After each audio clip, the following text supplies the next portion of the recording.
Hello po, it's me, Quiz Denver. May nag-imbita nga po sa amin ngayon na bagong bukas na apparel shop. Wow, English yun ah.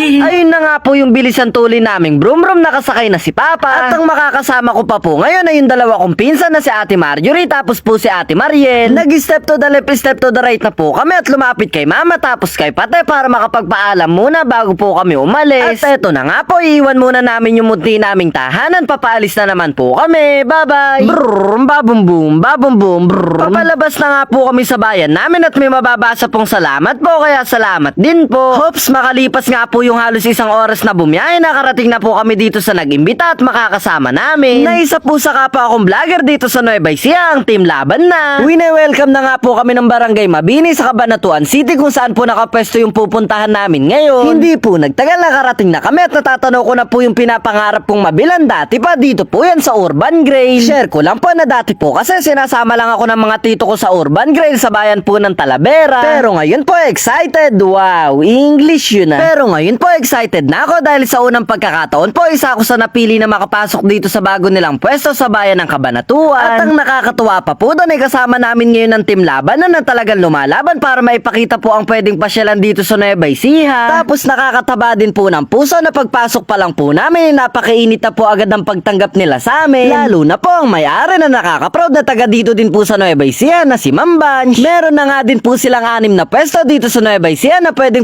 po nating pasyalan na makikita po natin sa bayan ng Gimba, bayan po ng Rizal, lungsod ng San Jose, lungsod ng Muñoz, tapos sa pinagbibilan po ng mga tito ko sa bayan ng Talavera. At eto na nga po ang muling pagbubukas ng branch dito sa pinuntahan namin ngayon. Dito po yan sa bayan ng Cabanatuan. Sana po abangan nyo ang kanilang pagbubukas sa September 21 para makapili po tayo ng magaganda, matitibay at dekalidad po na gamit na siguradong magugustuhan nyo. At ayan na nga po, dahil andito na kami sa loob, pagkakataon na po namin to para magtingin-tingin at mamili gaya po ng mga sapatos na to na talagang magaganda. Tapos meron din po silang mga tindang tsinelas na ang kagandahan po ay kusang lumalakad. Biro lang po. May mga tsinelas din po sila dito na pwedeng pagpilian na pang lalaki tapos po pang babae. Dito nga po sa Urban Grail makakahanap po talaga ng magagandang pang forma at dekalidad po na produkto nila. Ang kagandahan pa po, pwedeng pumasok at mamili basta hindi sila nakasara. Dahil ang kanilang tindahan po ay nakabukas simula alas 9 ng maga hanggang alas 8 ng gabi. Tapos malaya po kayong pumasok, mamili at hanapin po yung babagay sa'yo. Malay mo, baka ako. Ayi, ako'y kinikilig. Nakakatuwa nga po dahil kasama namin ngayon ang Team Laban na at sana po suportahan nyo din sila para mas lalo nyo pong makita ang kagandahan. At pwedeng pasyalan dito po sa lalawigan namin, lalawigan ng Nueva Ecija. Habang nagtitingin-tingin po sila, hindi na po namin sinayang yung pagkakataon na mamili. Ang una ko na po munang pinapili ay sila ate para kahit papano po may pinagpapalit-palitan sila ate na damit pag lumilibot po kami. Tapos hinahanapan ko na din po ng short yung pinsan kong si Emma na magbe-birthday po bukas. Hinahanapan ko na din po si Papa ng damit tapos short dahil deserve. Wow, English yun na. Hinahanapan ko na din po si Papa ng damit tapos short dahil deserve naman po yan ni Papa so walang sawa niyang pagsama sa akin sa lahat ng pupuntahan ko. Madami-dami na nga din po yung nakuha namin kaya nakaisip po ako ng diskarte na patawanin ko na lang yung mga nagtitinda baka bigyan pa po kami ng discount. Biro lang po. Ayan po tuloy dahil sa malupitan kong diskarte ang sabi po tuloy sa akin kumuha lang daw po ako kaya iniisip ko po ngayon kung paano namin bubuhatin yung buong shop. Eto na nga po, nagsusukat na din ako ng balanggot dahil pinipilit na po ako nila ate na pumili naman daw po ako ng akin. Pero sa totoo po kaya hindi ako pumipili kanina pa dahil hindi naman po ako sanay na bumili ng mga damit, balanggot o ano pa man na para sa akin. Share ko lang po na nasanay lang po kasi ko na yung ibang sinusuot kong damit ay bigay lang po sa akin. Kaya sa mga nagbigay po sa akin ng mga damit simula nung baby pa lang ako, salamat po. Ang pinipili nga po nila ate ay mga crop top kaya sabi ko pa bibili na lang kami mamaya ng panghilot baka kabagin po sila sa crop top. Yun o, ganun sana, ngiti lang para pogi. Sa ilang beses ko nga pong naghahanap ng tsinelas na para naman kay mama, sa wakas po nakahanap na ako. Tinansya ko na nga lang po yung size ng paa ni mama dahil hindi ko po na-drawing kanina. Tsinelas nga po yung napili ko kay mama dahil nabanggit niya po nung nakaraan nakakasira lang ng ginagamit niyang tsinelas na panglibot. Kaya sigurado po ako na matutuwa si mama dito. Pinapili ko na din po si papa ng belt bag para doon na lang po ni papa ilalagay yung mga gamit niya gaya po ng cellphone. Tinulungan ko na nga po sila ate na dalhin yung mga napili namin at ang pinangbuhat ko po yung malakas kong braso. May muscle yan. Nung nakapili na po kami ng mga damit, shirt at iba pa, lumapit na po kami para makompute. Wow, English yun na. Share ko lang po na sobrang saya ko nga po ngayon dahil kahit papano po nareregaluhan ko na paunti-unti yung mga mahal ko po sa buhay tapos po yung sarili ko kahit sa simpleng bagay. Dahil nagandahan nga po ako sa balanggot na napili ko, kinukumpute na hindi ko pa po pala natatanggal. Kaya nung napansin ko po na hindi pa pala natatanggal, pinakuha ko na po agad dahil baka masama po ako sa mabilang. Nako, isa lang naman po ako, pero mahal. Mahal po ako ng mga taong nagmamahal, nagtitiwala at higit po sa lahat, mahal ako ng mga taong naniniwala na kaya ko. Kaya sa lahat po ng nagmamahal, nagtitiwala at naniniwala sa akin, maraming salamat po. At eto na nga po yung pinakahihintay namin, nakahanda na po yung mga napili namin na talaga nga pong sobrang gaganda at original. Wow, English yun na. Dahil excited na nga po ako na masuot, nagpalit na po ako agad at pwede nyo pong i-comment kung bagay ba sa akin, tapos kung nakapili na din po ba kayo dito sa Urban Grail. Para po sa mga nakabili, ano pong masasabi nyo? At para naman po sa mga hindi pa nakakapunta, ano pa pong inaantay mo? Pumunta ka na kahit wag ka nang maligo.